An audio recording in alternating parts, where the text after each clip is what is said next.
Hey Zookeepers, it's your boy, one of the Kaiju Hollywood bad boys, Brandon. With the semi-lost episode, we had on Rudy Schultz a few months back. We lost the audio, then we found the audio, so rejoice. You get to hear us and Rudy talk about the movie Underwater. It's like Aliens, but it's underwater. And it was a really great time. As always, we appreciate any support, so like and subscribe or whatever they're doing on these various platforms. For Spotify, you can find us there, or Apple Podcasts.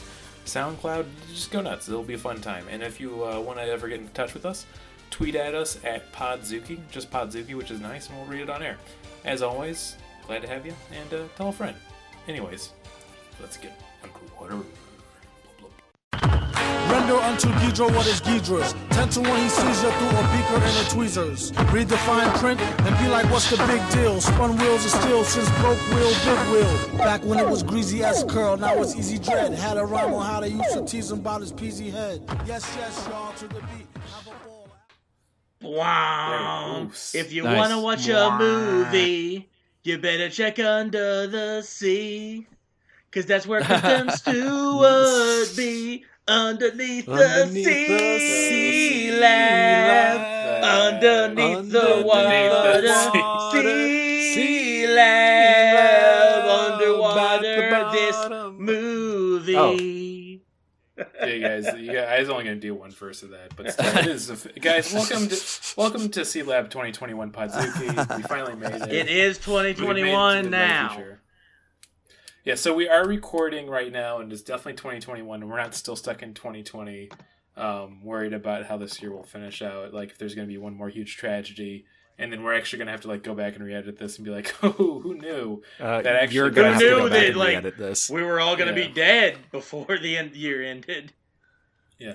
But yeah, welcome to Podzooky, America's favorite podcast about QAnon and why they're right. I'm one of your co-hosts and Kaiju Hollywood bad boys, Brandon Kirkman. I'm another one of your Hollywood Kaiju bad boys who does not believe in QAnon, so I'm the token liberal, I guess. Luke Evans Swift. Gross. Hey, it's me, like Martin Hannity Felshman. and Combs. I'm Combs.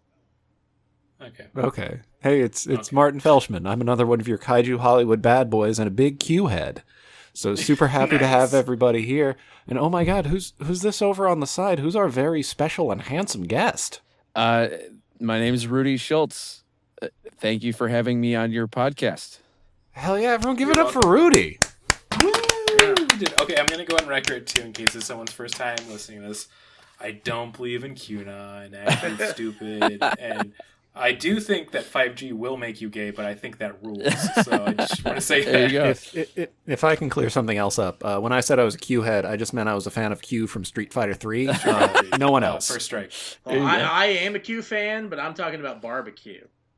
Guys, welcome to Q Talk. We're going to talk about all of our favorite Street Fighter characters. I do want to say this. There's one thing that I noticed over the years. You have like mysterious characters in video games, and they slowly explain more of their backstory and you get more of the mystery solved. They still haven't explained shit about Q in the Street Fighter series and franchise, and I love that. He's still just like a walking guy who beats up people, sheds a tear after he beats them, and then gets out of there. And that's, in my opinion, an American hero. Brandon, if they explained more about him, how would he be able to give messages to the president right now? That's true. I don't know what the hell who is actually now at this point President Biden, who's definitely doing a better job and definitely not trying to push down any type of a dissent from the norm and actually solve this country and problems with healthcare and Black Lives Matter and healthcare. Yeah, we get it. Sad. I'm so sad. I'm so sad. Oh boy. We're glad to have Rudy on this episode. We're actually gonna. Well, it's a slight spoiler, but we are talking about a big monster movie. Came out in 2020 called Underwater. It was made in Kristen 2017. Stewart. But it came out in 2020. Oh, really? Yeah, that's what I was reading. Damn. Where like the movie was actually filmed in 2017, but for one reason or another, like this kind of shit that happens with movies, especially like B movies like this, it just doesn't come out for a couple of years. It was directed by a gentleman by the name of William Eubank, and he directed another horror film before this called Signal. I was reading about that. Sounds pretty cool. And kind of slight spoiler, I did enjoy this movie, so I do kind of want to go check out Signal, because people said it's also pretty good. I'm trying to think if I saw Signal. It's about three boys who get abducted by an alien and then are at like a weird research facility afterwards. Oh, It's no, like one of the only other feature-length movies he's done. I think everything else is like shorts. I mean, if that one's good, then he's on a pretty good roll. So hey. Also, I've been having this discussion, and I think this is a weird conundrum. I think the Twilight films are some of the worst bad movies that are fun to watch. Absolutely always a blast, and also just pure trash. But I realize I like both Kristen Stewart and who's the other guy? The one that's Robert Pattinson. That's the one, Robert Pattinson. I like both of them as actors, actually. Yeah, they're fine. They just had terrible source material for those. Yeah, but it's also I don't think Kristen Stewart's. She's fine in this movie, but like, there's nothing for anyone in this movie to work with. Yeah. Oh, interesting. And we should say we are covering Underwater. Yeah, released in 2020, now streaming on HBO Max. You probably saw the commercials because they aired commercials of this movie all the time. On like they did. I mean, I watched Hulu. Like it must have been Hulu where they aired it. Okay, yeah, that makes sense. Yeah. I was curious though, before we get too much into the movie, Rudy, what was your relationship with this film? Did you just see it and it's like, this is cool, or? Yeah, that's pretty much it. I was like, I forget what the little blurb that they had on like HBO was, but I was like, that sounds interesting enough. Underwater research facility where stuff goes wrong. That sounds great. So Rudy, you're the one who recommended this movie. You had seen it already? Yeah, I just watched it the other day. Yeah. Okay, so you didn't have to rewatch it for this. No. Oh, okay, good. Oh wow. I could have. It wouldn't have been like my favorite movie to rewatch, but I don't know. It's fun. I mean, it's fun enough that I think I could have thrown it on and it would have been fine. I could have just, played some games on my phone and reminded myself of the big beats or something. Well, yeah, I thought it was going to be a completely different movie. Okay. And like, I'll wait for us to get into the plot of the movie before I talk about that. I just can't believe the goddamn thing's not a Cloverfield flick. Yeah. Oh, I mean, it's insane. They keep sneaking them It's fucking crazy. It's it should be. It's Cloverfield. It's Cloverfield underwater. What? I'm gonna say this again. How have we not done both Cloverfield and 22 Cloverfield Lane? Oh, you haven't done Cloverfield? Well, we know that Cloverfield sucks. I guess we might have to do it now because of T.J. Miller. Yeah, we can't escape him. The Kaiju is T.J. Miller. The good thing is that every time I've seen him in these films, he gets killed, so that's good. Also, Cloverfield, I could see people not enjoying as much, but if you guys haven't seen 22 Cloverfield Lane, that movie fucking rips, dude. That's a great movie that they shoved Cloverfield shit into. Yeah. Yeah, I think it almost feels... It could be not a Cloverfield movie easily. It's just a good movie. I thought I heard that it wasn't. Like, they did principal photography on a lot of stuff, and then the scenes that tied it to Cloverfield loosely were added after. Yeah, they were totally added after. It was it was a different movie, but then they were like, oh, in order to sell this, we need to attach Bad Robot, and Cloverfield shit to it. I think it's the same thing they did with because they had another Cloverfield movie, and it was also the other Cloverfield movie I hear is the worst of all of them, and it makes like the least amount of sense to connect to it. Netflix space one. Yeah, it's like Cloverfield in space or something. Yes, no, it's Cloverfield Paradox. This one almost is Cloverfield in space because they treat space underwater a lot like space. Oh yeah, no, this movie is 100% just like shorter, shitty Alien. All right, we need to start talking about the actual movie. Okay, the movie is underwater, and it stars Kristen Stewart, and basically they work on an underwater mining facility.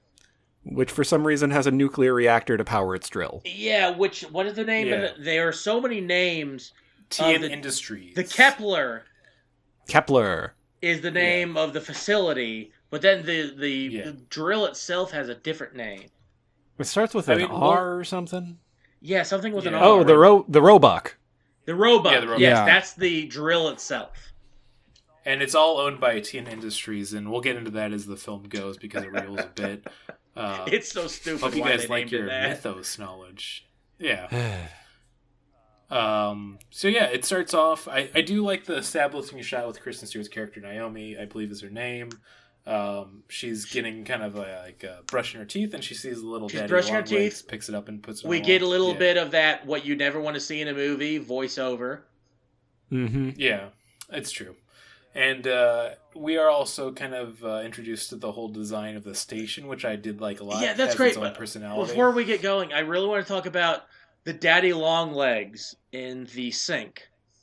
Yes. Oh, Because sure. she saves the daddy long legs, but it's also like, why wasn't it not an actual spider? Why was it a daddy long leg specifically? I cannot figure that out. I mean, just personally, I'm afraid of spiders, but I'm not afraid of daddy long legs. And I think because as a kid, I know that they're not venomous and they just kind of crawl and shit. Yeah, they are venomous. They're like bite. Their pincers are just too small to bite you.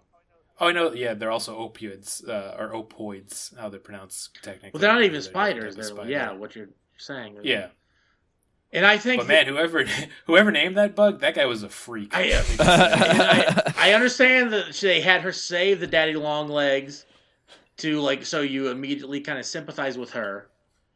But Yeah. I think the theme of the movie would have been helped if she had flushed him down the drain instead. Yeah, and then just a few seconds later, having to do a very similar thing.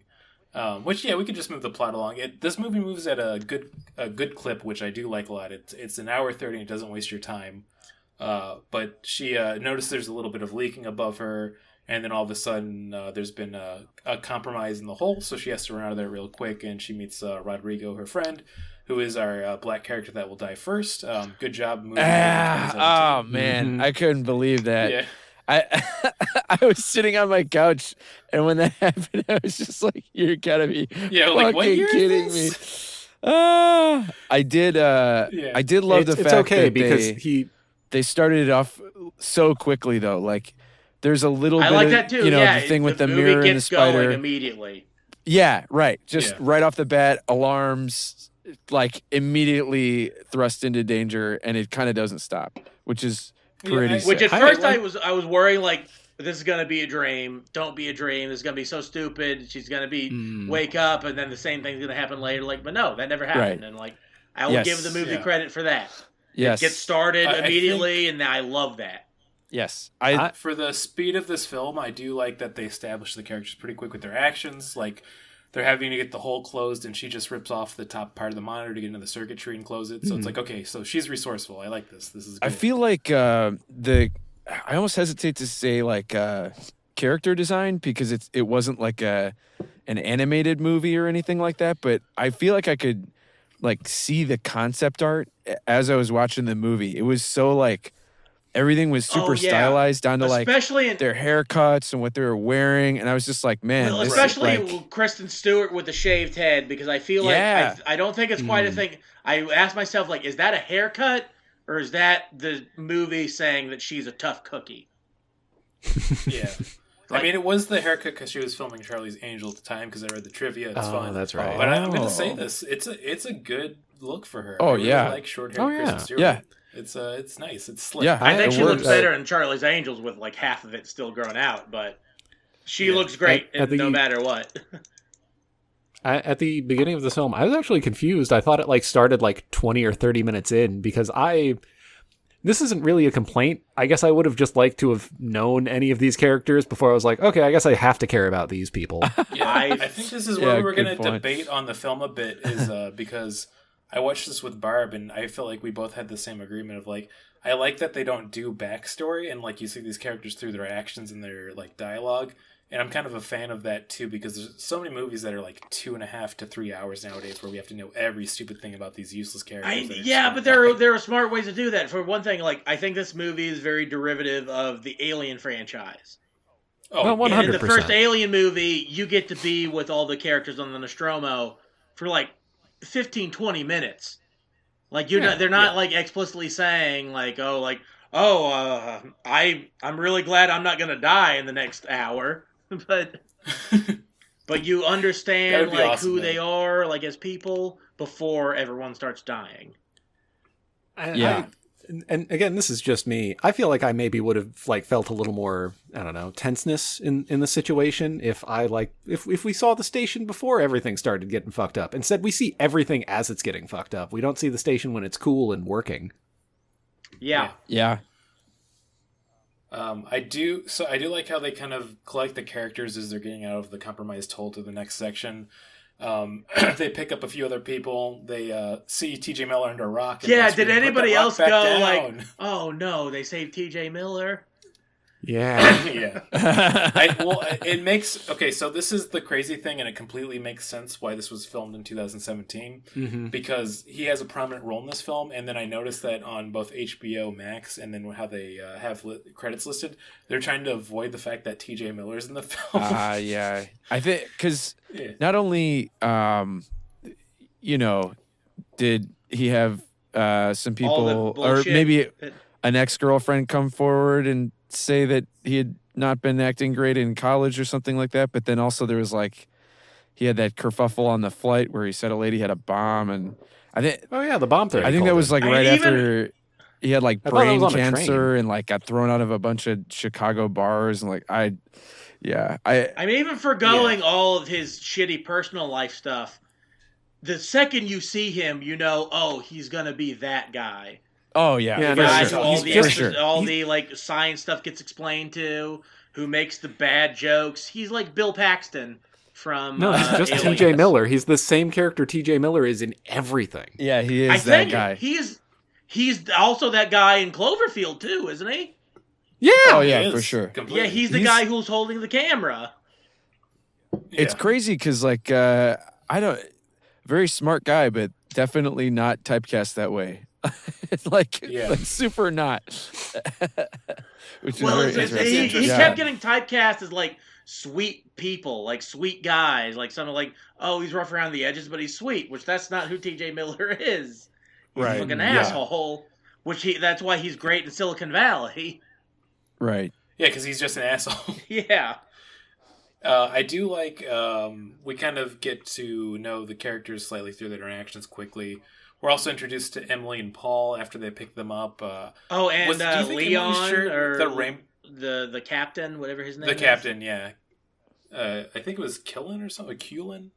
I don't know. It's some French thing because he's a French guy, like the French tough guy. Do you think Emily's shirt with the rainbow was supposed to be a reference to the Nostradamus from Alien? Probably. This movie is super derivative of like 4 other movies.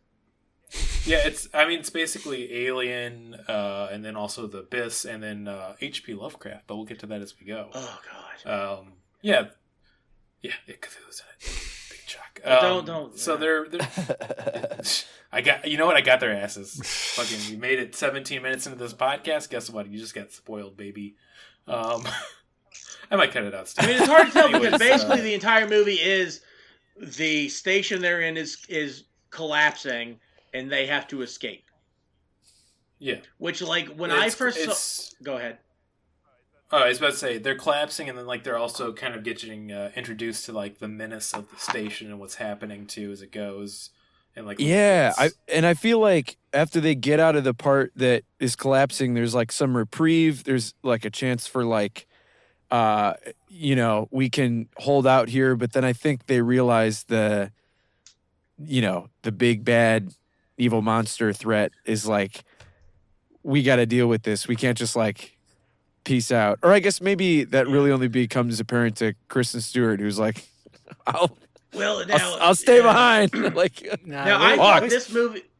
thought this movie was going to be like, from when I saw the trailers, I thought it was going to be like The Gray, where like they try and sell it as like this monster movie, but really it's just like 3 people walking across the ocean floor for 40 minutes.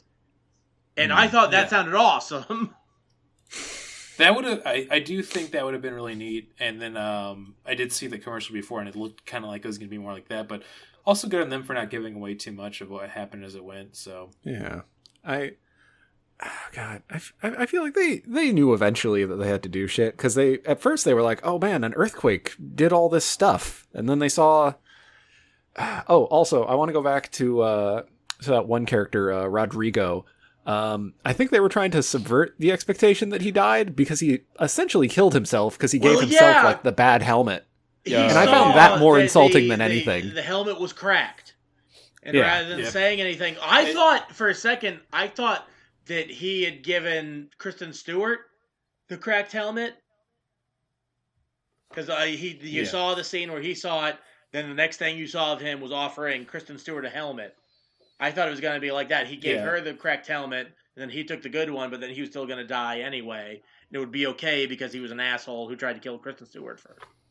Yeah, that would have been... I mean, it is one step away, I think, how kind of Martin put it out there, where it is one, like, almost one line away from being like, oh, please, Naomi, you must go and you are a white savior, and then he just explodes. Yeah, that was real fucked up. Yeah, the death, though, that death was pretty gnarly. It was definitely a sick death. If you're going to go... The first guy's death? Yeah. Yeah. I mean, yeah, that was gnarly, but it's like... It's hard to really... This movie's not really gory. Like, I feel like sometimes it wants to be a gory movie, but everything's taking place so close. It's like PG-13. Yeah, it's PG-13, which, like... That's not very gory. I guess it's probably more gory than it was in 2000. Have fun, Luke. Don't be such a hater on Underwater. Underwater. I can't believe I have to defend something that TJ Miller is in. Yeah, this is a big pro-water podcast. I mean, if you're going to go pro-water, this movie's your way to go. Lot of water going on. Oh, man, if you like water... This whole thing... Boy, I wouldn't be surprised if this whole thing was just a vehicle from Big Water trying to sell us on water. Man, I would have preferred this movie if it had been a remake of Deep Blue Sea. Did you guys hear? 2020 is too bad. Did you guys hear that water futures are up? We're fucked, man. Drinkable water. We're so fucked. Yeah. Oh boy. It's okay. I've always wanted the Nestle Corporation to make my bones into chocolate powder. Yeah. Only for the rich teeth, though. I don't want poor people eating my bones. Oh god. Fuck. I just love the worse it gets that people that aren't like more awoken to these things, if you will be woke, are be like, well, aren't they going to change it? Like, you know, isn't it eventually going to come back to the rich? I'm like, no, they're not thinking that far ahead. They're doing everything they can to make sure we suffer first. Hey, I'm sure there's someone up there who, like, you know, like cares, you know, like some guy. I don't know what his name is or who he would be, but like. The government's not gonna like let us all die horribly. John Cena. Money. John Cena, yeah. He's gonna like wear that Orion outfit from the new Suicide Squad movie. He's gonna fly and like shoot. I mean, he is Congress. He's a savior of the people. He can't be seen. Like it makes perfect sense. Yeah. He just gets in there, does his thing, and he's out, baby. So I worked at Taco Bell and... Oh, go ahead. Oh, no, go ahead. What happened at Taco Bell? Well, I worked at a Taco Bell in high school that was connected to a gas station, and there was a dude who worked there who was really into John Cena, and he got like a John Cena belt for Christmas, and like every day for like the next couple of months, he had that belt like over his shoulder, like as he was behind the counter at the gas station. That rules. Yeah, that's great. Yeah. How was working at Taco Bell? Was that good or was it really bad? I mean, it was like my first job, so it was bad, but like I was fine with it, I guess. Yeah. Did you get a bunch of the food for free? No, you don't get any of the food for free. Oh for the most man, part. that's you get free Baja Blast. You get like a lunch. We didn't have Baja Blast at that. Baja Blast existed at that point, so you didn't work in a real Taco Bell. Yeah, you worked in hell, you're saying, and then we worked at Taco Bell Express is what I worked. So what the fuck is that? That's crazy. Like, you know, like when you go to the airport and there's a Chili's. It's like that, but it's connected to a gas station. God. Oh yeah. No, I've been to those ones. Sell, like, yeah, you should be able to like legally sue them for not having Baja Blast when you work. You're like, give me a cheesy bean and rice burrito. They're like, we don't have it. And you're like, you have all the requisite ingredients. Please make it for me. And they're like, we can't. they'll kill us. We can't. They have our families. We can't do that. The only drinks you had were like diet RC cola and just unleaded gasoline. Like, ooh, give me some of that unleaded. Well, I would always put make a burrito and put it into the chalupa frying cage and make a chimichanga. Oh yeah. Ooh. Oh yeah. Ooh. Yeah. See, that sounds fucking wonderful. You know what else would be wonderful? Being under the sea, 6 miles below, being chased by the water and something else. Look at that, bro. Yeah. Oh, by the way, not to drag it away again, this is only slightly tangential, mostly related. I did see The Signal. Oh, you yes. did? So is it good? No.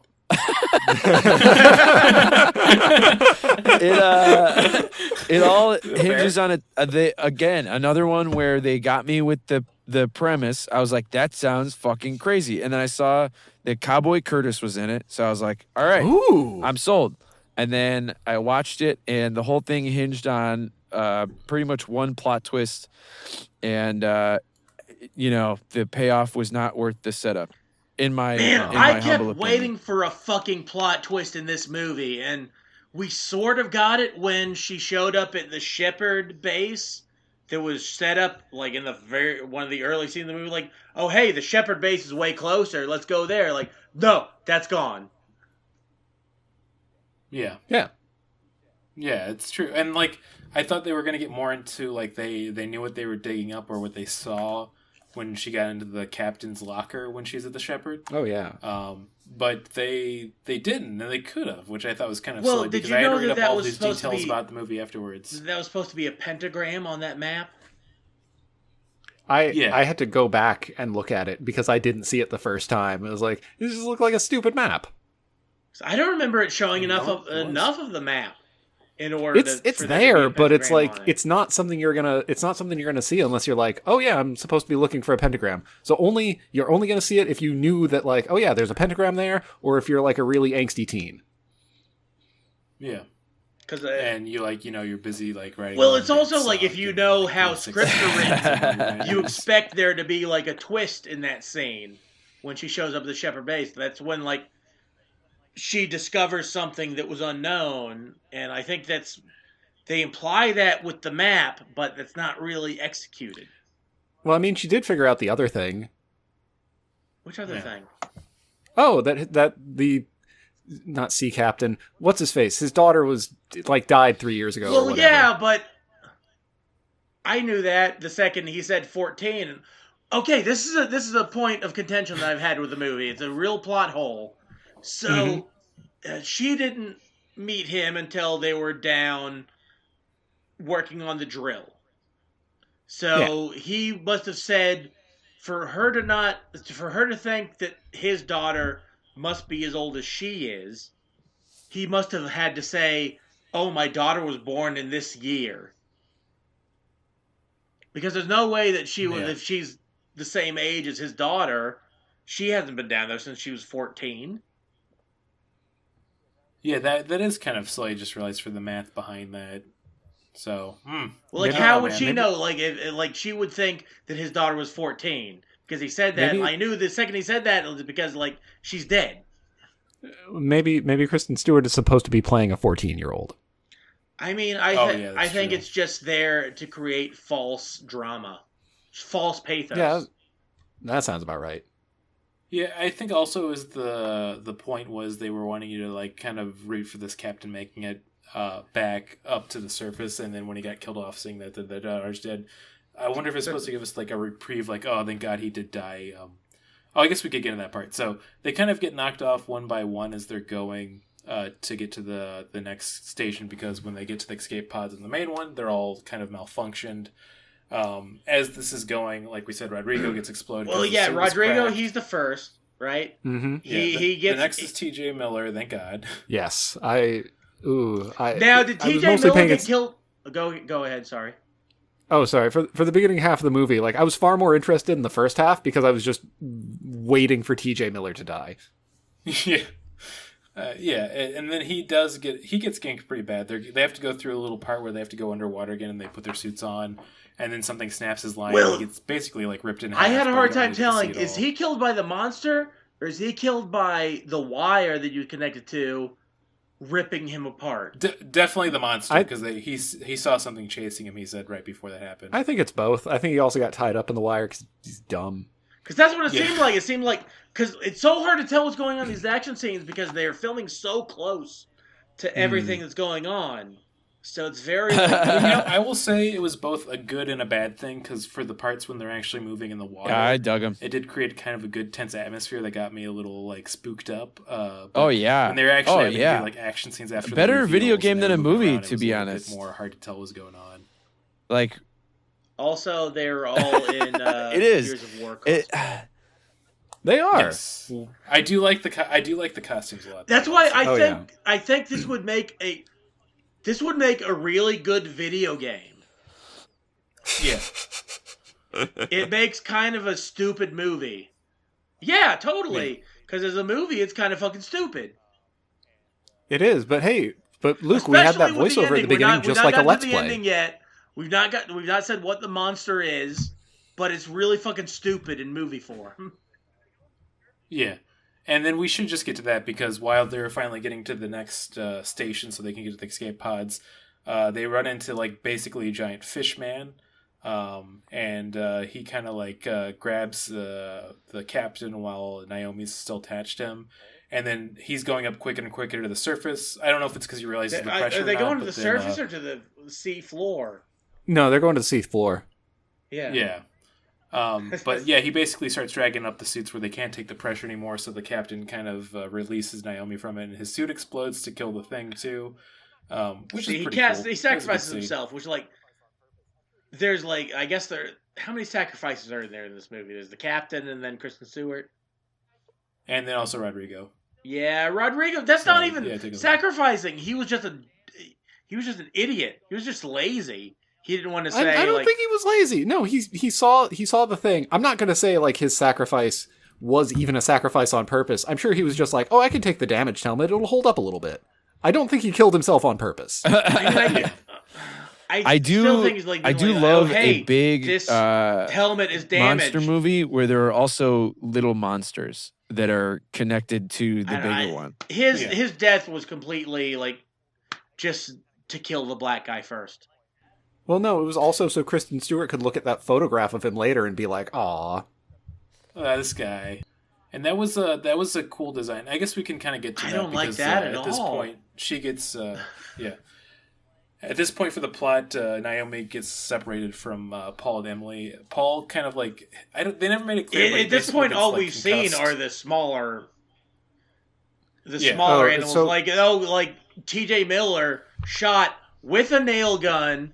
Underwater, shot like one of the small, like worm-like monsters that have been terrorizing all the characters. Yeah, and I don't know. It just I do have an explanation for why what's his name was just kind of like groggy and weird and stuff when the first area exploded and showered all that debris on them, it like hurt his suit and then it like fucked up his oxygen thing. So then he was breathing in fumes. They just needed an excuse to drag him around. Yeah, fine. That was fun. I did enjoy that because that was one of the few times I feel like you got to really know the characters is when Naomi gets separated, she goes to the Shepherd, which is like an abandoned station that they weren't going to go to originally, but she finds a suit replacement and then a cool future gun to use on one of the aliens later. Now I need to bring up Final Fantasy VII. Did anybody else notice at least in the design of some of the things, a Final Fantasy VII influence? I mean, I guess I can kind of see that. I think maybe it's the lighting of the atmosphere. I could make that conclusion, but not quite either. You sell me on this one, Luke. Well, I think there's a lot of shadows and like that bright turquoise green. I think you see in a lot of things. There's also like the first time you see the entire structure, like the Kepler and the drill. Oh, for sure. it looks Gotta like be. a Mako reactor from Final Fantasy VII. Yeah, I could see And that. then you combine that so- with whenever they're wearing their space suits without their underwater suits without the helmets, they look like Gears of War Marines. Reptilians. Oh, The people who Yeah. created the imagery for this movie are video game players. Oh yeah. Oh yeah, 100%. Come on, Luke. We all know Hollywood is run by gamers. We're lucky. Oh, yeah. You know, if it's the other way, we know who it's really run by. Mm-hmm. Let's say it all together. Guys, ready? 3, 2, 1. Gay Martin. frogs. I was gonna say Gamergate. Yeah, I mean, I guess reptilians and gay frogs are kind of the same thing. Yeah, Alex Jones was right. Once again, welcome back to the QAnon podcast. Yeah, no, he's right. Yeah, Like, hopefully one day he'll pay for his Chili's crimes. good to eat. Yeah, I forgot about the chili thing. God, what a weird reality we live in. Can we just take a second to just acknowledge how weird this existence has become in 2020? Oh boy. Oh man. Okay, anyways, so we're like, we're almost towards the end of the film because of how. I was about to say we're almost towards the end of the film because once again it's pretty streamlined, but I don't think that's a knock against this movie because it doesn't overstay its welcome. Because Naomi meets back up with Emily and Paul, and this is when they have their conversation about how she lost her fiance and apparently was a diving buddy with Paul, but they agreed not to talk about it. Which fine. That didn't bother me too much. no, not fine. That's kind of fucking. Oh, whoa. Annoying. Especially where like mean- like Paul is Paul the name of the guy who's been passed out? Yeah. Yeah, like he's been passed out, and what's the Asian character? What's her name? Yeah. I don't want to. Emily. Emily Yeah. is like, oh, I love you. Like They were Why? dating before this. I know Like, that's she didn't supposedly just- what they were saying, but I never really got that. And They've been like dumb little flirty things, and T.J. Miller gave Paul a fucking moon pie and be like, "Give this to your girl because I'm about to die." yeah, I mean, I hey, saw we have to those, make but, these like, human beings. They yeah, can't it's just like someone who's It's- never written a movie script before writing a movie script. Oh yeah, You've no, only ever it seems seen like a lot of movies. these little things were just thrown in at the end because they forgot about things. Like I'm sure, like it feels. It's like okay, We what's have to Kristen make sure Stewart's the two backstory? who It's get like away her are in love husband, with each other. like her fiance was a diver and she's sad because he's gone, so she dove as far away as she could get. Yeah, her Like- husband got Jeff Buckley, which was real sad. So. Yeah, the same thing happened in Gravity. Yeah. Though the one thing I do like is that Naomi, Kristen Stewart's character, is a lot more independent and strong. I always thought it was weird, and this is a weird critique I've had with Gravity before, which is Sandra Bullock's character seems so weak, and then like when she gets it together, it's a man inside of her head telling her to do it. And I still feel Oh very strange yeah, about that no, that's a message. really good point. Yeah, Yeah, I hate when they do that shit. like just Yeah. yeah, it's like just believe in Right. yourself. Like, why does it have to be Right. dead George Clooney? Well, I don't know if you know this, but anytime I have a motivational thought in my head, it is George Clooney. I mean, fair. And also, he's usually recommending me at least a pretty good, like, either tequila or mezcal. So He set me up with a great Roth IRA. Yeah, yeah. And you know what? Nespresso. Buy it. Anyways. You know what's a great? Espresso, You know what's a buy it. great mezcal? Delicious. What's that? Is that obviously all those single village mezcals are great, but that Chichicapa, the one that they make in Chichicapa, is so good. I mean, yeah, if we're talking mezcals, I'm ready to get down with that. If you just want to save a little bit of money and get a cheaper one that's good, go Vita. You can find a lot Yeah, of places. Vita's great. Big fan of it. I'm sorry, just Rudy, your avatar is so aggressive. Yeah, I guess I it will is. describe it to the listeners. Like anytime you like say anything charitable, I'm like, oh no, he's gonna M Bison all your shit. I forgot that That that's is a big M. Bison vibe. yeah, I guess it is. Yeah, it's yeah, you know, just me with my COVID haircut, making like a sneering face at the camera, and I don't know why I wanted to take a photo like that and have it be my user photo for everything, but I did. It's like that on like almost everything.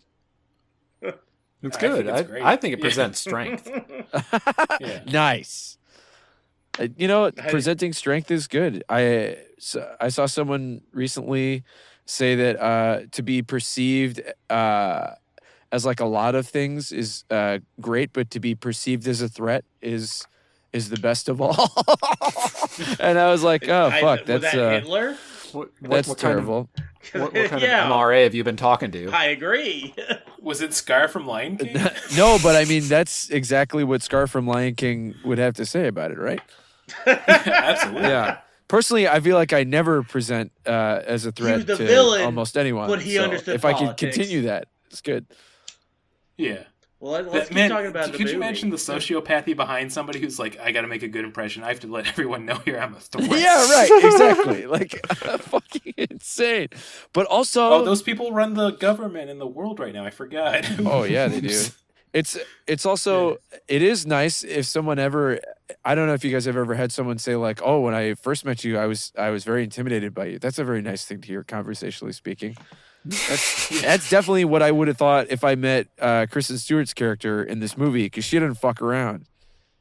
Yeah, she gets shit done. Yeah. Once again, great job getting us back. I like that a lot. Hey, anytime, baby. Thank you. I'll Venmo the money after this. Kristen Stewart is reunited with the other two that are still alive, which is Emily and Paul. So Naomi and Emily and Paul are back together. This is when the shit goes down. They find... what's the place they're going to? Kepler? I forgot. The main part. The drill, the R one. Yeah, the Roebucker. That's Rugel. Yeah, they arrive there, and then instantly they see there's a bunch of the sleeping fish. Can we just call them deep ones? We're about to tell you why they're called deep ones. Sounds good to me. They are deep ones, aren't they? They have to like. Well, it's. Okay, yeah, keep going. Yeah. Oh. So, like, they see that at this point, Emily and Paul's oxygen levels are too low since she renewed hers. So they have to kind of rush there. This is another kind of silly part about this, is, like, they have to rush there, and Naomi kind of, like, hangs back. She's like, I'm good, don't worry about it. Well, her, like, lack of oxygen alarm is apparently, like, loud enough to wake up the dead. Because it starts going only, off, like, wakes up and they're, like, them. trying to, like, avoid, like, a nest of all these, like, undersea monsters who've been attacking them, who do not look like monsters who evolved underneath the sea. They look like humanoids with, like, weird little flappy mouths. Yeah. Which, I mean, if we're talking about what we're about to get into, it makes sense for the design, so I'm not too upset about that. That's the problem. But, like, when she wakes them up, only one of them gets up, and she gets to use her cool gun that she brought with her. It's like a she flare gets gun, but also bored explodes. for, like... Oh, no, it's definitely a flare 3 seconds. Yeah. Which I get. And... Go ahead. I will say it was worth it because it's really cool because it goes out the back of the creature and then she has to crawl through its body to get out of it. And I was like, okay, this is a good scene. I do like this. Yeah, there's occasional spots where it's like, it's real fun. Yeah. Yeah, I think for sure. I mean, we'll wait till we get to the reviews, but I did enjoy it. They finally kind of deal with that, and then as it's getting bad, all of the creatures lift up, and then you see it's like attached to something else. And then finally in the distance you see that it's a giant creature. She shoots a flare towards the giant creature she sees, and who is it? Rudy? I want you to say it. That's Cthulhu. Yeah. it's the K-boy. Or C-boy, depending on how you spell it, so... Yeah. Now, 100%. I want you guys to say, what did you feel when you first realized it was Cthulhu? Well, as a fan of, this is a longer story to get into. I like the world that H.P. Lovecraft crafted and has become what it is. I don't like the man himself that much. We don't need to get into that. It's very obvious. Look up what he named his cat and the rats in the walls, and then most of his other writings. But anyways. He J.K. Rowling'd us. He J.K. Rowling'd us pretty hard. Because we're getting all into it right now. Another thing that bothers me is that people say, well, it's a product of the time. It's like, well, here's the thing. H.P. Lovecraft was writing these stories in 1920, and you didn't have to be that racist back then. We got to stop seeing things with rose-tinted glasses for racism. Still wasn't good to do that. Yeah, right. Hey, at this point. Totally. There's plenty of people who didn't do that shit. Yeah. Or believe that shit. People writing against like, it. people weren't bothered by it back then. I bet the black people were. Yes. Yeah. And even then, you could be a lot more progressive and woke by 1920. You knew what you were doing at that point. That aside, he made a really cool world with Cthulhu, and when you see Cthulhu in the books and all that, his sight is supposed to be so psychically damaged that you go insane if you see him.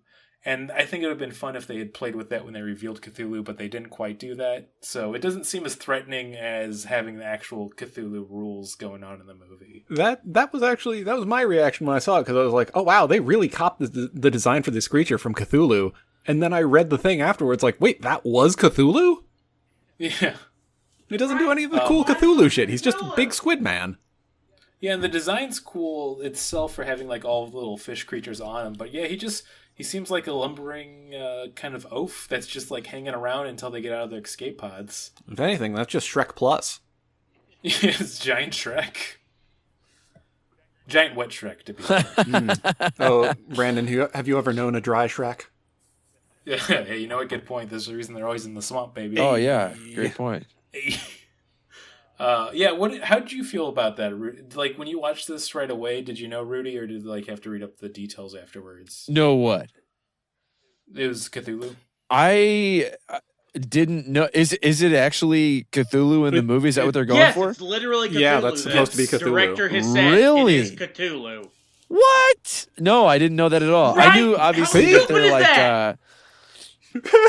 I knew that there were like aesthetic similarities that cannot be denied, but I had no idea that it was Cthulhu. That's crazy. That's actually that makes so that makes this whole movie actually a lot more frustrating, because the movie is what? It's part Alien, part Cloverfield, part Abyss, part Gravity.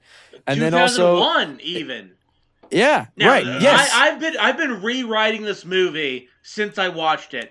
What it should have been is that where there's it starts out the way it does with Kristen Stewart having a monologue in her head, then the place starts collapsing. And they hear shit outside, but the only person who ever sees monsters is Kristen Stewart. Oh. Where the entire time you don't know I think the really terrifying thing about being down in the bottom of the Marianas Trench is the pressure of the ocean on top of you. You don't need to create a monster to be scared of. Yeah. To where she's the only one who sees the monsters, and the movie plays out pretty much the exact same way as it does, but Kristen Stewart is the only one who sees any of the monsters. And I'd be behind that. That'd be fun. It'd give it a little bit more of a twist and punch to everything it was doing. Yeah, even with her destroying, because I feel like there was a theme they wanted to go to, but they never went to. Where okay, you go down to work on a mining facility in the Marianas Trench because your life is fucked up and you're trying to escape something. Yeah, I just feel like that. God, that it had so many elements of so many cool stories, especially if you throw in Lovecraft and Cthulhu and everything, and it just it did not deliver on being a combo of even two of those things, really, in terms of how good it is. It just derivative is the word that I it really was. Yeah. And I guess to kind of summate the movie so we can get to the reviews, because I feel like that's where we're heading. Once again, another trope that happens too much in this film is they get to the escape pods and there's 3 of them, but only 2 of them are working. So Naomi, Kristen Stewart's character, sacrifices herself. No, you 2 should survive. That's so... Yeah. Yeah, it's so on the nose. Mm-hmm. It's too on the nose. Especially, why... Wait. You know what was really on the nose? What's that? When Kristen Stewart punched Emily in the face. Yeah, that is really that made me laugh though, because she did she's I'm sorry, but you gotta go in this thing. I thought that was kind of cute. Yeah. Did you guys ever see? I liked it a lot. That anime from I want to say the 80s or the 90s called Lensman. Oh yeah, I'm familiar with Lensman. Okay, the dad in Lensman does that to the Lensman, his son. And that was the first time I ever saw that trope when I was like, I don't know, 7 or 8 or something. And God, do they do that in movies all the time where it's like, no, I'm not going to leave you. And then they punch him. And then they throw the unconscious body onto the escape pod or whatever the fuck. It's always an escape pod, really. There's also a scene in a Dragon Ball Z where Vegeta has to knock out Trunks, his son. Oh yeah, before he goes to fight Boo. Yeah, where they do the exact same Classic. thing. I just felt I had to bring that up. They did it better in Dragon Ball. To wrap up this little fun film is Kristen Stewart's left behind, so she sees Cthulhu like crawling towards the escape pods with all of her little deep ones. So she overloads the reactor and basically is like, "Hey, F you, dude," and then explodes. And then basically at the end of the film, they have a bunch of headlines that are quickly in the credits. There's two. There's two headlines. Yeah. Yes. Which is the 2 people survive, but all of their exploits are classified by this huge corporation, and they plan to rebuild the drill. It's basically what they've been doing with the King Kong and Godzilla movies, America style. Yeah, and here's the thing I was going to get into. I said that I'd mention after the Cthulhu reveal is that they're called Tian Industries, which is like linked to an actual cult in the writings of H.P. Lovecraft that worship Cthulhu. That also is kind of a fun twist if they spent some more time on it, but they well, didn't. I read that it was film... based on the word Lovecraftian, where they took Tian in order to make the name of the company. Oh, that's even stupider. Yeah, totally stupid because they've had you a few could say different like names for the anything, cults, and Ian. Yeah. Wow, I hate that. No, I thought there's a few different named cults in H.P. Lovecraft and like William August's books afterwards too. And I thought Tian was one of them. I was pretty sure, but okay, that's even stupider. I mean, why does it have to? Why? There's no reason for it to have been Cthulhu. No, because Luke, there could have been. You don't understand. Cthulhu is underwater.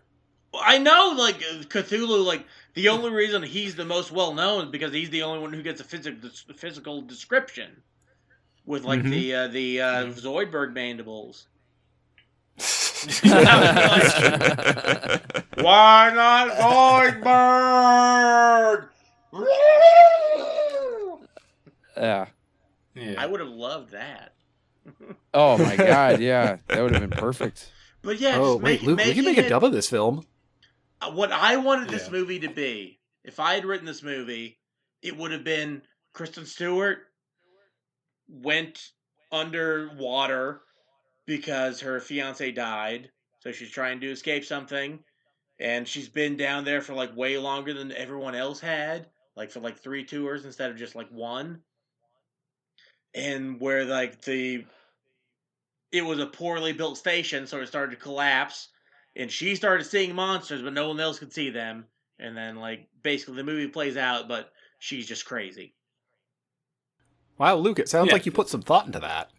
Yeah, it sounds like you actually wanted to work on the script and not give it just one pass. I mean, I think the monster in this movie should have been the crushing weight of the ocean above you. Because I've always said, like, I would go into outer space.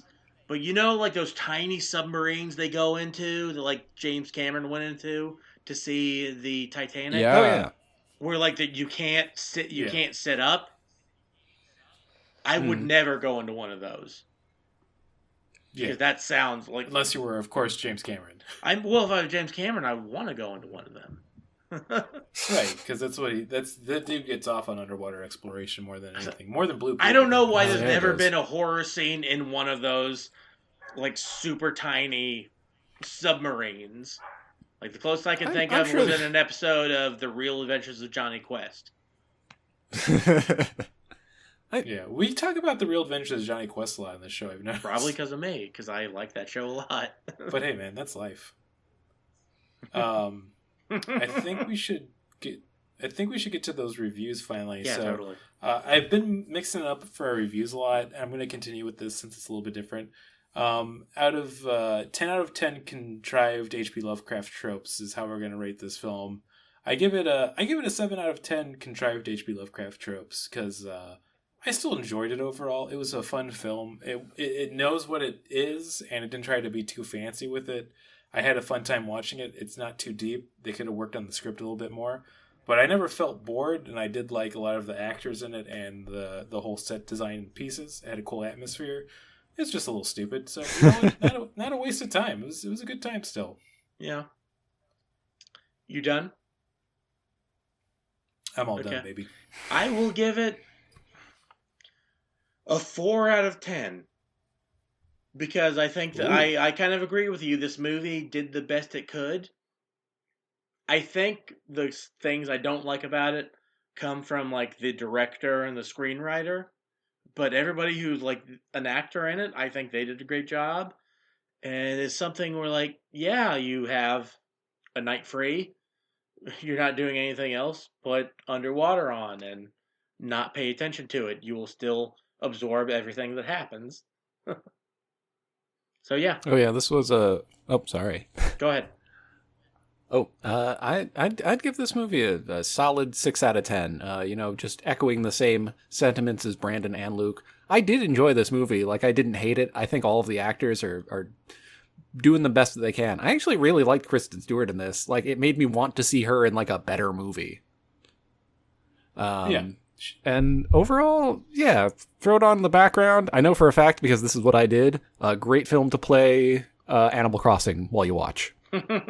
Yeah, I could see that for sure. Yeah. Yeah, I agree with that. And Rudy, do you wanna tell us what are your thoughts on this movie? Oh yeah, sure. I swear to God, I'm not a shill for Letterboxd, but I don't know if you guys use that app. We should. I should. I don't. It's Actually, fucking. we all should for Podzooky. We can put our exact reviews up there, and You really go back to could. them at any time. Yeah, you could. Yeah. We're not going to, wow, we're but stupid. I'm gonna start doing it. Yeah. Hell yeah, there you go. Yeah, I just started using that this year, and I love it. But according to Letterboxd, I rated it 3 out of 5. So I figure that puts me at the same 6 out of 10, and I think that makes sense. 60% or whatever. Yeah, 6 out of 10 sounds good. It was fun.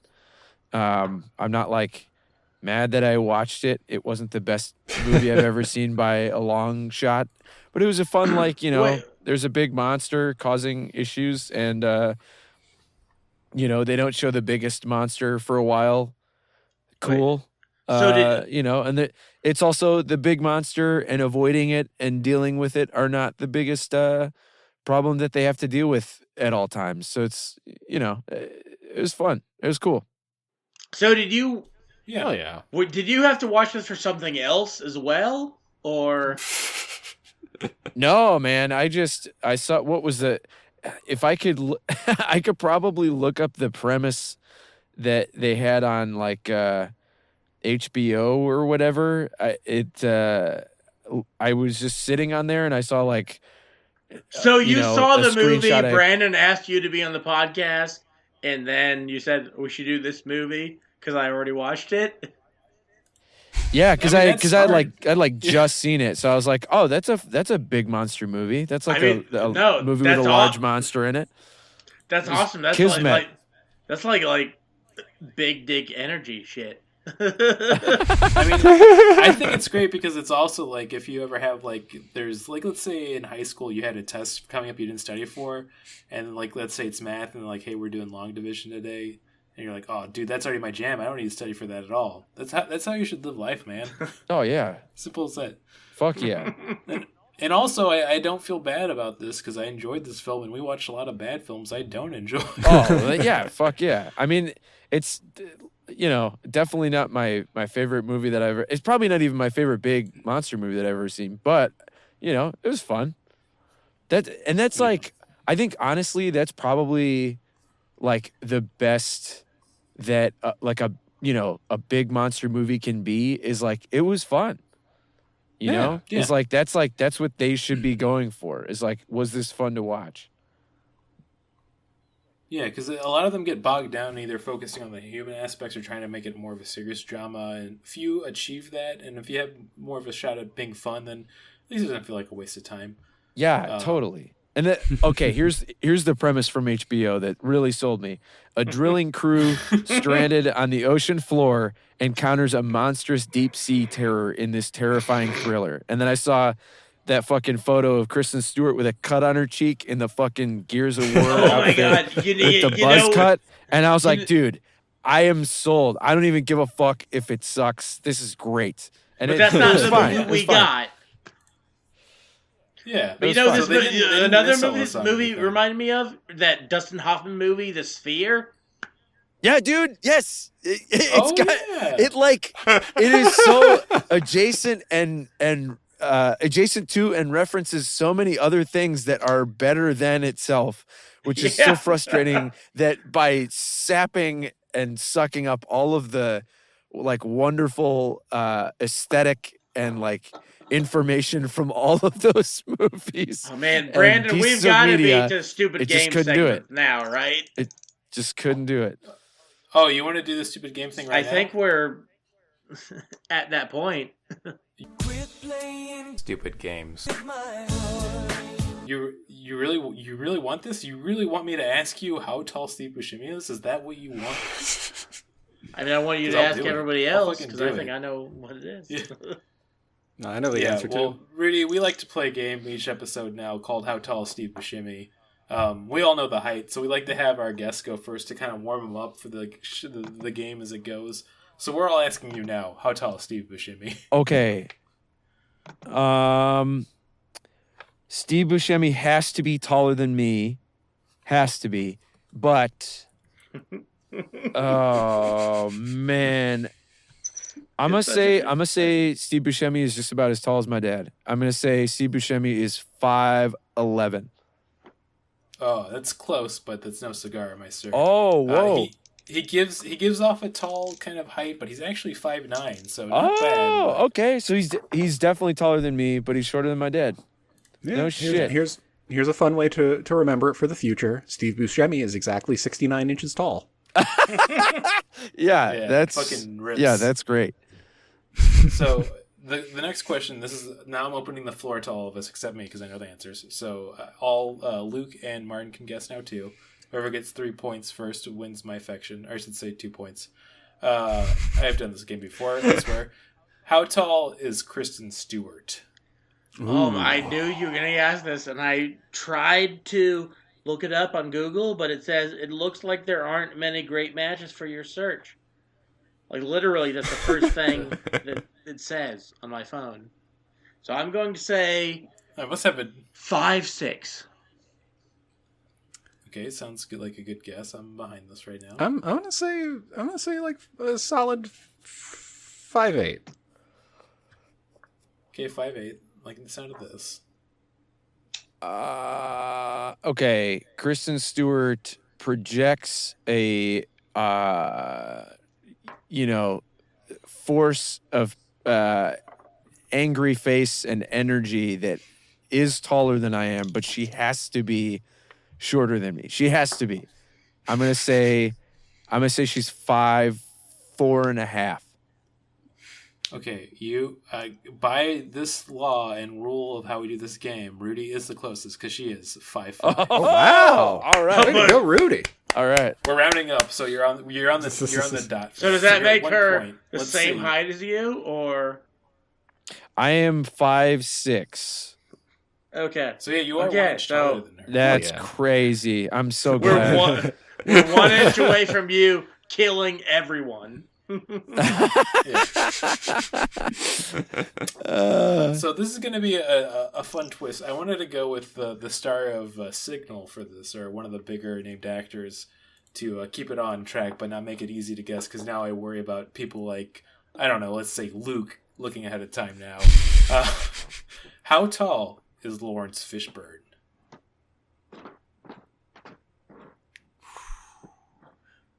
It's a hard one, right? I want to say 5'11". 8 feet. Okay, so that's an answer. Can't say anything yet. I definitely. He's going to be in Space Jam: A New Legacy. I do want to say that. Really? Oh, seriously? Yes.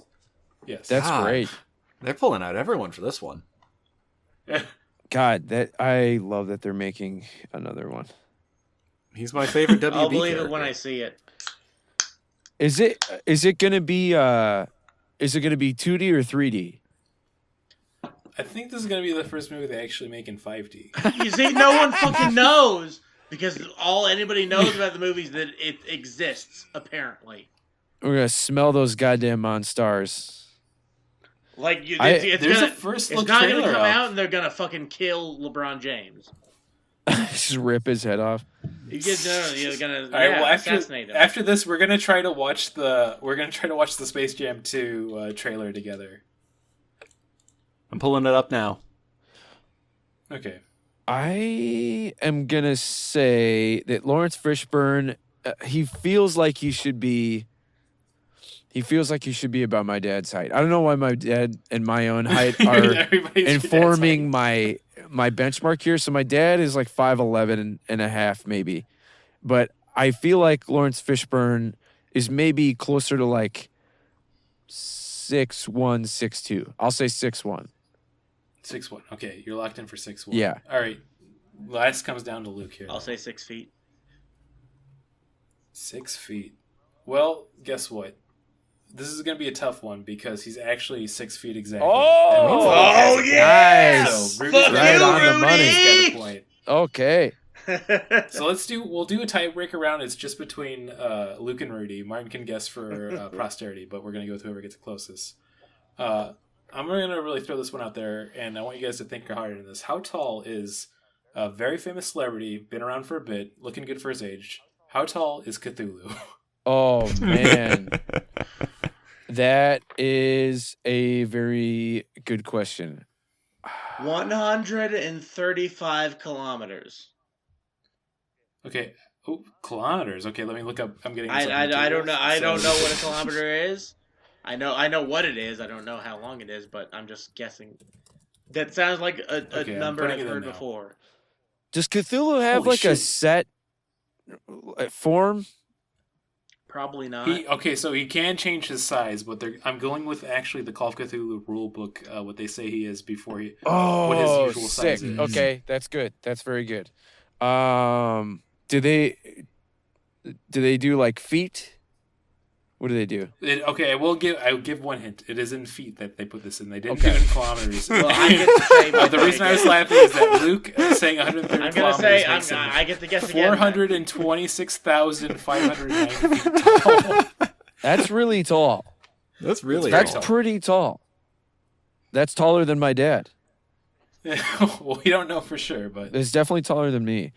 I'm gonna say okay, for reason of like visual interest, if something is like so tall, then it becomes like almost disinteresting in a way because it's like you can't see how scary it is. You can just see like a tentacle or whatever. Mm-hmm. So like I don't know for something to be like it's not so tall that it's not scary. I'm trying to think of like how far. I'm gonna say like, let's say like 90 feet tall. Okay, interesting. I'm gonna say 420 feet tall, please. Oh, yep. So that's it. Guess what? This round and game goes to Rudy because I'm very impressed. He's very close. He's 80 feet tall. Oh wow! All right. Rudy freaking logicking this thing out.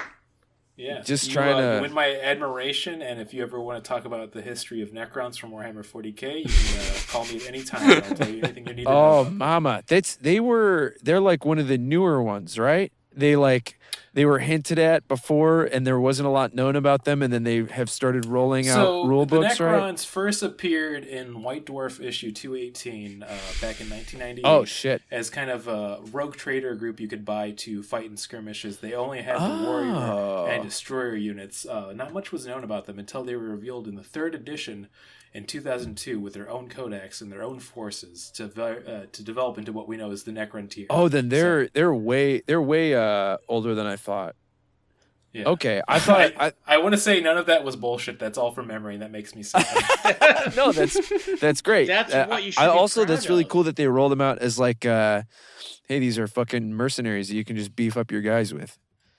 That's sweet. I do like how they did that. Yeah. Are there still like codex-less mercenaries that are out there? Oh yeah, like the assassins and what the fuck are you two talking about? Cool, I've not understood like the last 40K, baby. We're talking about Necrons, buddy. Yeah, Warhammer 40K. It's a whole universe. There's giant monsters in that shit. There's a part of me that knew that, but like that's like the nerdiest of the nerdiest doing Warhammer. It's pretty nerdy, yeah.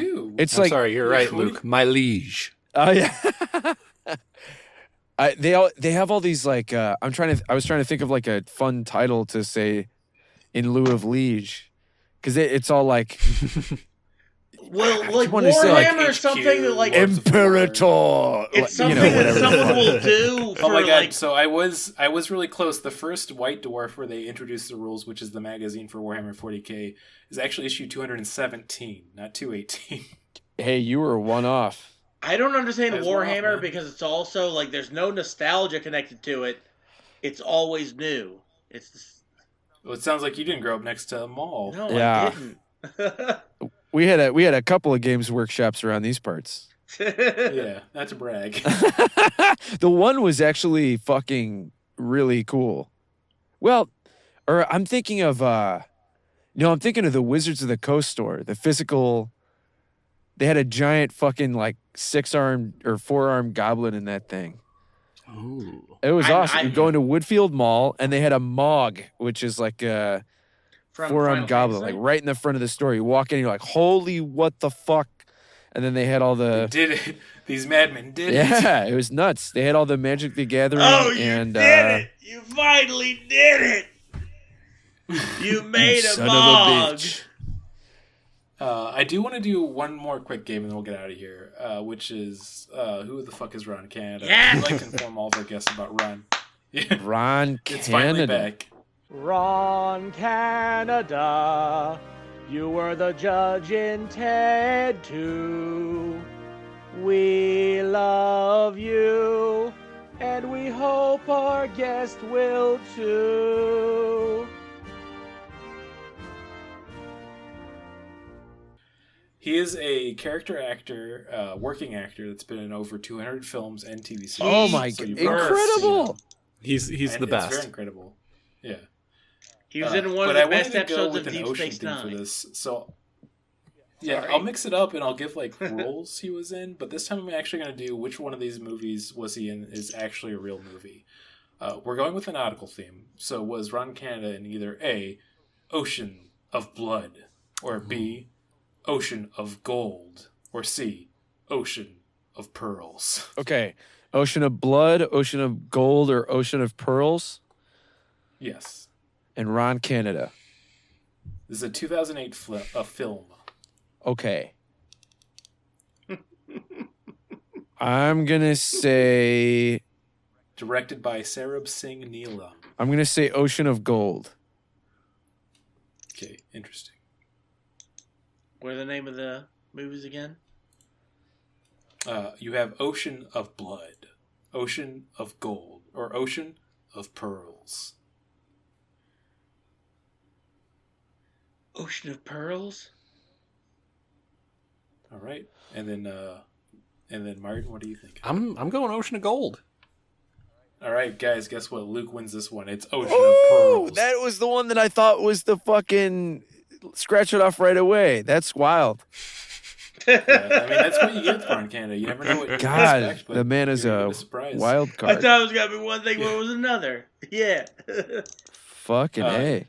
So you guys all ready to watch this terrible looking trailer for Space Jam 2? Can you send me this trailer? Because I looked it up on YouTube and it just seems like a bunch of fake videos that people have been putting up. Like I see YouTube is nothing but trailers now. 2K. Let's talk about that. What's the deal with What? YouTube this being one looks trailers? real. Yeah. No, this is the real one. It looks really bad though. This is just like a teaser, and they talk about the Xbox game they have. Oh. No, we don't need to watch this. There's not a real trailer. Here's what I'm gonna Well, say. we need to finish the podcast. The instant there's a real trailer for this, we're gonna watch it together on Podzooky. Oh hell yeah! That's Brandon, this is going to be the movie that's going to get us back in theaters. You know what? I don't even care if COVID-19's going. I'm going unmasked and I'm coughing the whole damn time. I'm excited for Space Jam. I will open up the AMC on Western and fucking project it if I have to. Okay. Yeah. This might be controversial, but I hope theaters don't come back. I hate movie theaters. Wow. Oh, damn. Well, I mean, like, Luke, no one was forcing you to go to a movie theater. Well, yeah, unless I wanted to see, like, a movie. That'd be like me saying, like, I hate state fairs. I hope they never come back. Lots of people can like state fairs. I don't need to be there. I think that you... I guess I think the state you're fair just... tickets I bought for Christmas I'll just throw in the fucking trash then, huh? Wow. What did movie theaters do to you? I mean, they made me go there to see the newest movies. That's a good point. They do that. Yeah. They do force that. Yeah. Okay. Fair. That's true. I have loved the fact that they've been releasing shit in our living rooms. You don't have to. It's great. You don't have to go. That's nice. Even when, like, especially with, did you see Wonder Woman 84? No. Okay. I won't talk about it. I did. And I'm glad that I got to see it in my home without having to pay too much money. Oh, Exactly. yeah. Oh, for that thing. Man, here's where I'll get sacrilegious. If they never make another movie about a superhero ever again, I think that's fine. I'm fine with that too at this point. I love superheroes, but we have had our Oh fill. my god, dude! From every angle. See, I'm fine with that. They don't have to make a movie about superheroes, but I'd like them to make movies about something. Yeah, they can all just be Star Wars now. Oh God, Dude, I would rather those have been superheroes sick, than Star Wars.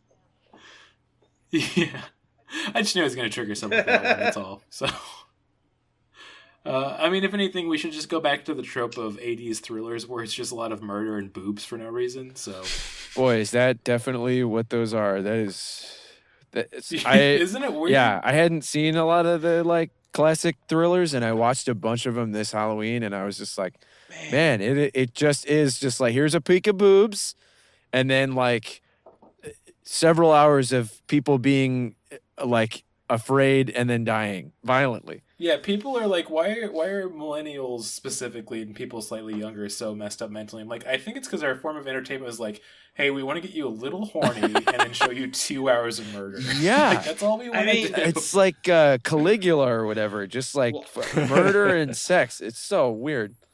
I will say the thing that bizarre fucked me up times. was harem animes. I mean, Tenchi Muyo. Listen, I had to jerk off when I was 13, so I'm not going to discount them. And Love Hina was all I had at the time, so let me have this. Brandon, how dare you? I've never jerked off, and I never will.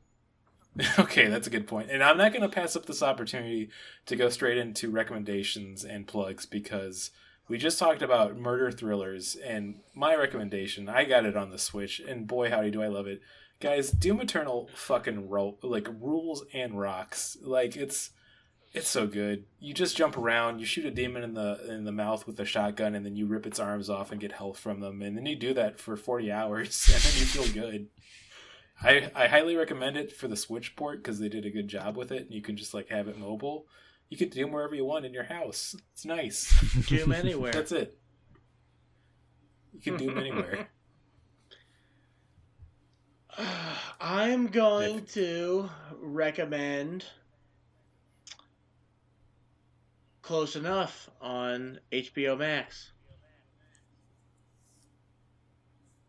Yeah, I gotta watch it. Yeah, You're telling me a little bit about it. Yeah, it's really awesome. It's J.G. Quintel, dude who did regular show, but instead of being for like people who are like just out of college, it's people who are like had been out of college for about 5 years.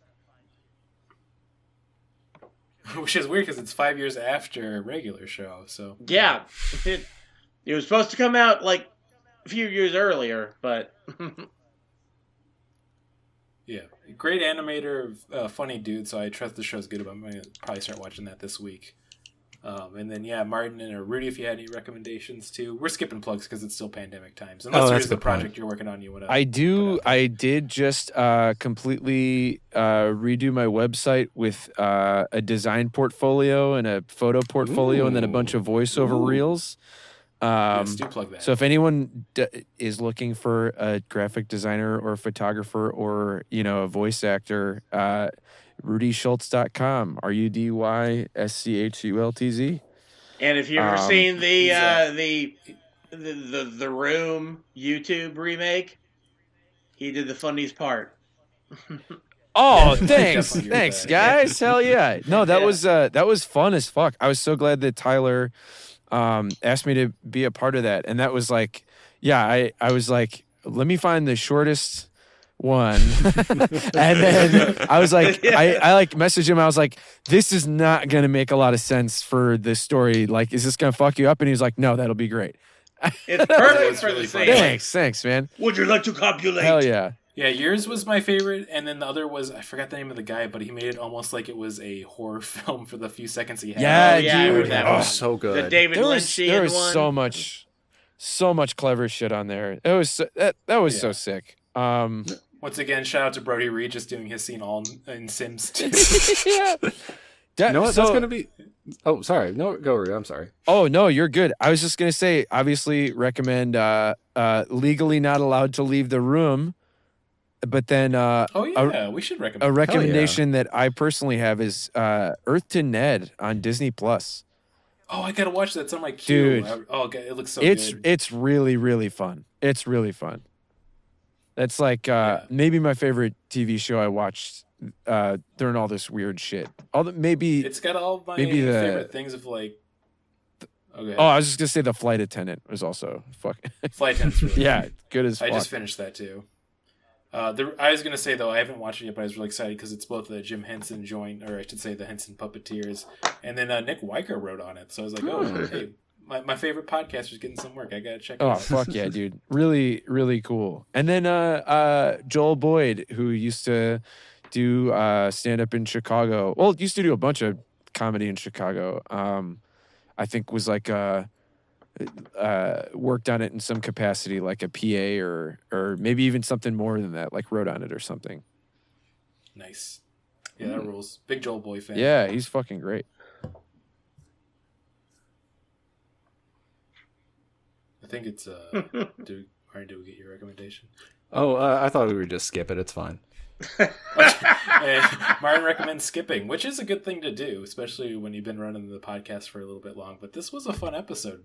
Thanks for being on here, Rudy. Oh yeah, no problem. Thanks for having me on. It was cool to talk about a movie that was not necessarily the best, but it was really fun to hear everybody's gripes about it, and then also to hear what people did even like about it, and also that alternate plot, that's it. That's fucking cool. That would be a neat. It's just right that movie. Yeah, Kristen honestly, Stewart is such a like she's great, but she's horrible.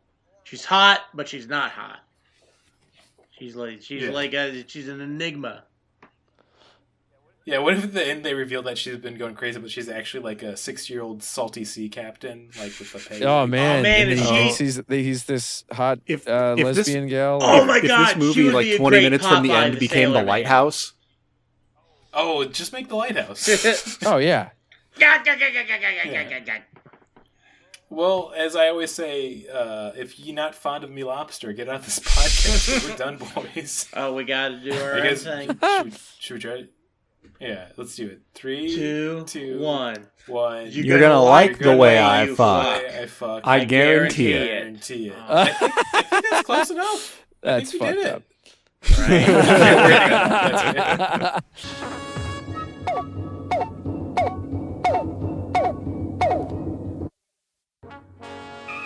We regret that you have not yet complied with our order.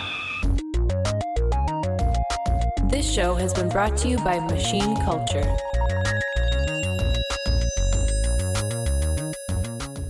The words get stuck in my throat.